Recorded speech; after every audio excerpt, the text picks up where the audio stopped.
नमस्कार प्रिय दोस्तों, स्वागत है आपका आपके ही प्रिय चैनल में। दोस्तों, आशा करता हूँ आप सभी स्वस्थ एवं सुरक्षित होंगे। सर्वप्रथम दोस्तों, चैनल को सब्सक्राइब, शेयर और लाइक करना ना भूलें, ताकि समय समय पर आपको मेरे द्वारा भेजी गई हर एक नोटिफिकेशन उपलब्ध होती रहे। दोस्तों, आप डिस्क्रिप्शन बॉक्स में दिए गए लिंक को अपने दोस्तों को भेज सकते हैं, ताकि वह भी इस जानकारी से लाभ उठा सकें। दोस्तों, आज मैं आपके सामने प्रस्तुत हुआ हूँ कक्षा 8 की पुस्तक वसंत भाग 3 से पाठ 6 भगवान के डाकिये लेकर, जो कि रामधारी सिंह दिनकर जी द्वारा रचित है। दोस्तों, श्री रामधारी सिंह दिनकर हिंदी के एक प्रमुख लेखक, कवि व निबंधकार थे। उनकी कविताएं शक्ति और पौरुष से भरी पड़ी हैं। सन 1908 में बिहार राज्य के सिमरिया घाट नामक गांव में उत्पन्न श्री दिनकर ने समुचित शिक्षा प्राप्त करने के पश्चात शिक्षा देने के काम से ही जीवन आरंभ किया। दिनकर जी स्वतंत्रता पूर्व एक विद्रोही कवि के रूप में तथा स्वतंत्रता के बाद राष्ट्र कवि के नाम से पहचाने गए। सन 1952 से लेकर 63 ईस्वी तक वे राज्यसभा के सदस्य भी रहे। राष्ट्रभाषा आयोग, संगीत नाटक अकादमी, साहित्य अकादमी, ऑल इंडिया रेडियो आदि के सदस्य के रूप में इन्होंने देश की अपार सेवा की।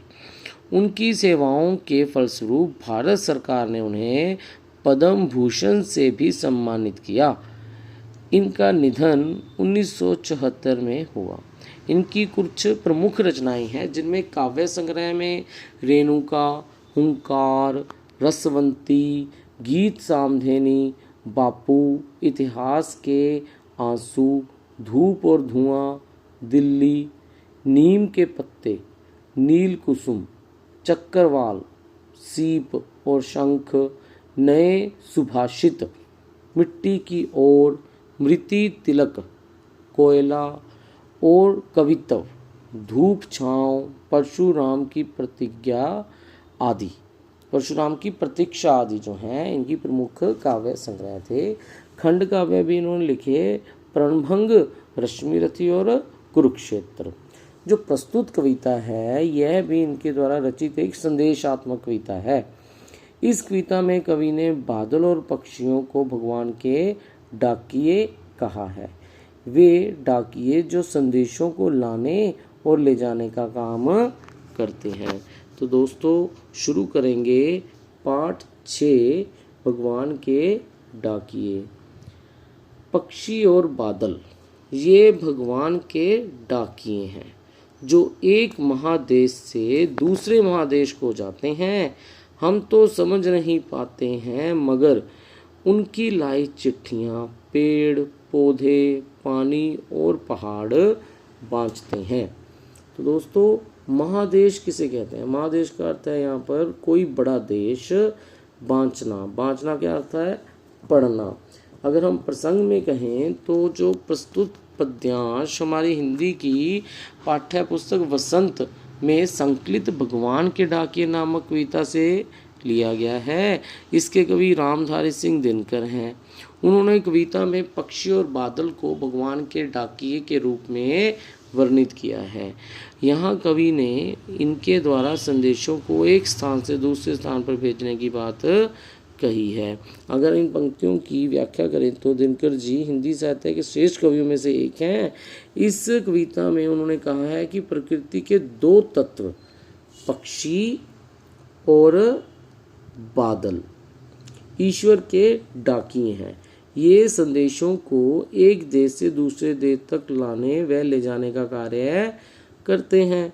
कवि ये कहता है कि हम लोग प्रकृति के इस अनूठे संदेशों को समझ नहीं पाते, किंतु इनके द्वारा लाई चिट्ठियों को पेड़, पौधे, पानी और पहाड़ जो हैं वो अच्छे प्रकार से पढ़ पाते हैं।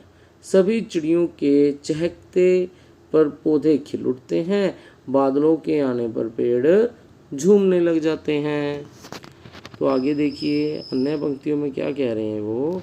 हम तो केवल यह आंकते हैं कि एक देश की धरती दूसरे देश को सुगंध भेजती है और वह सौरभ हवा में तैरते हुए पक्षियों की पंखों पर तिरता है और एक देश का भाप दूसरे देश में पानी बनकर गिरता है। आंकना, आंकना का क्या अर्थ होता है जी? समझना। सुगंध, सुगंध यानी कि खुशबू। सौरभ, सौरभ का क्या अर्थ है जी? सौरभ का अर्थ होता है सुगंधित या खुशबूदार। तैरते, तैरते का क्या अर्थ है जी? उड़ते। पंख, पंख क्या होते हैं जी? पंखों यानी कि। तिरता, तिरता यानी कि उड़ता।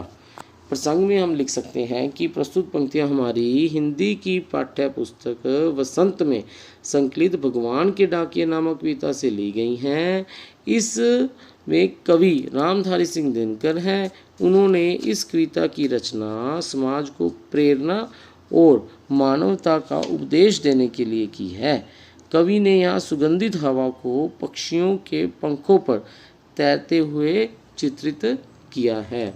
अगर हम इनकी व्याख्या करें इन पंक्तियों की, तो इस पद्यांश में कवि कहता है कि हम लोग तो मात्र यही समझते हैं, हम तो केवल यह आंकते हैं कि एक देश की धरती दूसरे देश को सुगंध भेजती है, कि एक देश की धरती जो है वायु के माध्यम से अन्य देश की धरती को सुगंधित हवा भेजती है।